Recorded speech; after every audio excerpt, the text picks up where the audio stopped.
لا إله إلا الله محمد رسول الله.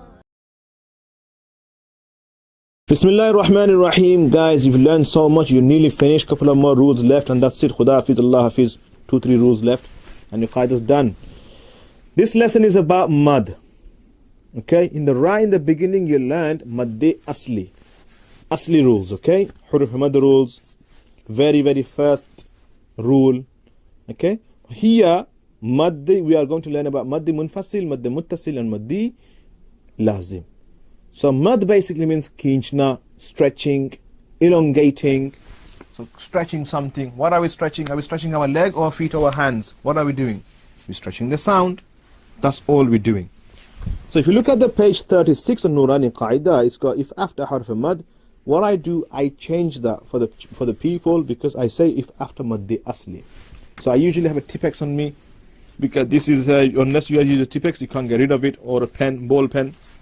So I cross that out and I say, if after madde asli there appears a hamza in the same word, same meaning, then this mad is known as madde muttasil. Muttasil means together, guys. Those of us know Arabic, it means together. Together what together? Me and my friends together? Or me and my brother together? Or my sisters together? No, it doesn't mean that. It means hamza in the same, together in the same word. That's all it means. So if after madde asli, see, that's why it's very important to use madde asli, not madde harf mad. Get rid of the harf mad. The first thing as teacher, as muallims, as teachers, we need to tipex the harf mad out and put madde asli. So if after madde asli hamza appears in the same word, then this mad is known as madde muttasil, duration 4 alif. So I always use the word 4 alif long. We can go into technical debates. We're not going to go into technical debate, as I said, not at this stage. Then the second rule is if after madde asli, again madde asli, keyword madde asli. Those of us who are learning huruf madda at the moment, madde asli, we need to change it to madde asli. If after madde asli there appears a hamza in the following word in a different meaning, then this mad is known as madde munfasil. I need you learners and teachers to get away from small mad, choti mad, bari mad, small mad, big mad. Please get away from that symbol. What's the point of learning the rules then?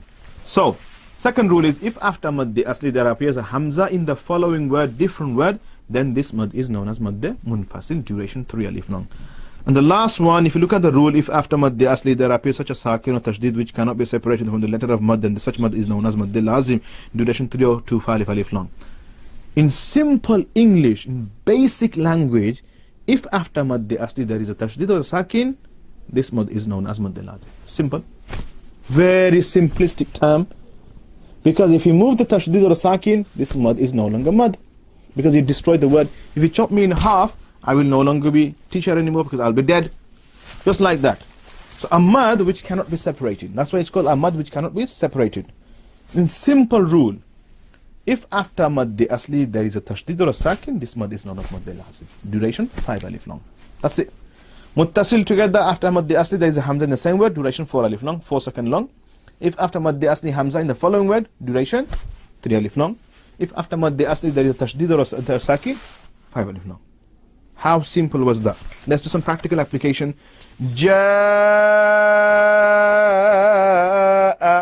hamza in the same word, therefore madde asli. After the madde asli, ja is madde asli, isn't it? Fatha before the alif, therefore it's madde asli. After the madde asli, there is a hamza in the same word, therefore this mad is known as madde muttasil, because hamza in the same word. Next one, si at. Si is madde asli. Why? Because before the ya sakin there is a kasra, therefore it's madde asli. But after the madde asli there is a hamza in the same word, therefore this is now known as madde muttasil, duration 4 alif long. Su, after the madde asli, which is dhamma before the waw sakin, there is a what? Hamza in the same word. Now this is known as madde muttasil, duration 4 alif long. Very simple. Next one, fi amrina. Fi is one word, amri is another word, na is another word. So fi amrina, after the madde asli, which is the kasra before the ya sakin, there is a alif or hamza, like I said, because if alif has a harakat on top or below, it becomes a hamza. So hamza in the next word, next meaning, therefore this is known as madda munfasil, duration 3 alif long. Next rule, la, or next sentence rather, la ilaha.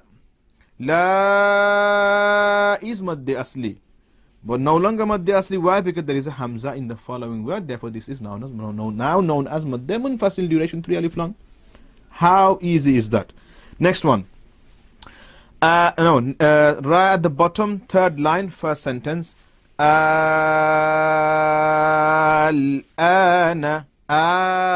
Look at it. Is madda asli, yes or no? Kara zabar, standing fatha. Standing fatha. Standing fatha. Standing fatha, kara zabar. Standing fatha is a duplication or in place of, or it represents. What does it represent? Fatha before the alif. So kara zabar is madda asli, yes or no? Standing zabar madda asli, yes or no? Of course it's madda asli. Why is it madda asli? Because it replaces or in place of fatha before the alif. That is why this is known as madda asli and duration 1 alif long. After it there is a what? Sakin. Simple as that. After madda asli there is a sakin, therefore it's 5 alif long, madda lazim. You get that now? Very simple. The learner has to explain like this. Explain back, explain back, explain back. So second sentence, hajjuka. So as a learner, I need to explain back to the teacher. After the madda asli, which is fatha before the alif on the ha, there is a tashdeed on jim. Therefore, this is known as madda lazim, duration 5 alif long. How simple is that? Next one. Wasfati.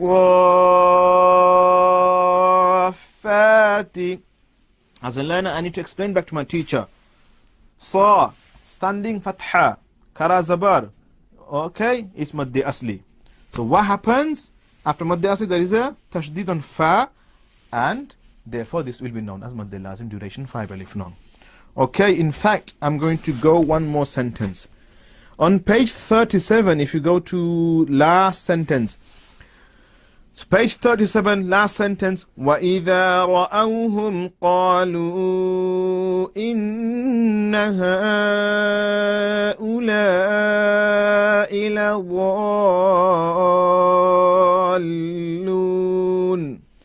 وَإِذَا رَأَوْهُمْ قَالُوا. Lu is madda munfasil. Why? Because hamza in the following word after madda asli.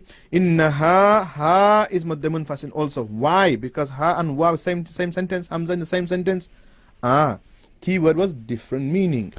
Innaha is what? Ha is pronoun of something. So it's one word, one meaning. Ula is another meaning. So innaha, after the madda asli, which is the standing fatha, there is a hamza in the following meaning. Therefore, this is known as madda munfasil, duration 3 alif long. La is madda muttasil, la da is madda lazim, duration 5 alif long. And that's your lesson mad done, guys. Very simple. As a learner, you have to come back and continuously explain. By now, you should get used to it now. MashaAllah.